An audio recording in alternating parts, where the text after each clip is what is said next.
நடிகை ராதிகா தமிழ் சினிமாவில் கிழக்கே போகும் ரயில் என்ற திரைப்படத்தின் மூலம் நாயகியாக அறிமுகமானவர்.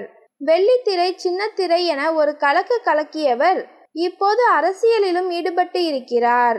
அதிலும் அவர் வெற்றி காண்பார் என எதிர்பார்க்கப்படுகிறது. தமிழ் மட்டுமல்லாமல் தெலுங்கு, கன்னடம், மலையாளம் என்று பல மொழிகளில் நடித்துள்ள இவர் தயாரிப்பாளராகவும் சாதித்து வருகிறார். அண்மையில் இவர்களது வீட்டில் திருமண விசேஷம் நடந்தது. அதாவது நடிகை வரலட்சுமி நிக்கோல் திருமணம் கொண்டாட்டம் நடந்தது.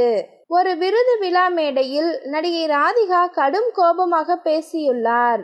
அதில் அவர், பிரபலம் என்பதால் ஒரு சிலர் என்ன வேண்டுமானாலும் பேசலாம் என பேசுகிறார்கள்.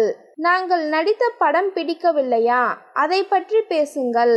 படத்தில் எங்களது கேரக்டர் பிடிக்கலையா, அது பற்றி பேசுங்க. காரணம், நீங்கள் பணம் செலவழித்து எங்களுடைய படத்தை பார்க்கிறீர்கள், அதற்காக பேசலாம். ஆனால் எங்களது சொந்த வாழ்க்கை பற்றி பேச உங்களுக்கு யார் உரிமை தந்தது? பிரபலங்கள் என்றால் நீங்கள் என்ன வேண்டுமானாலும் பேசலாமா? முகத்தை காட்டாமல் என்ன வேணாலும் பேசலாம், எவ்வளவு கீழ்த்தரமாகவும் பேசலாம் என்று சிலர் நினைத்து கொண்டிருக்கிறார்கள். நாங்கள் பிரபலமாக இருந்தாலும் எங்களுக்கும் மனசு இருக்கு.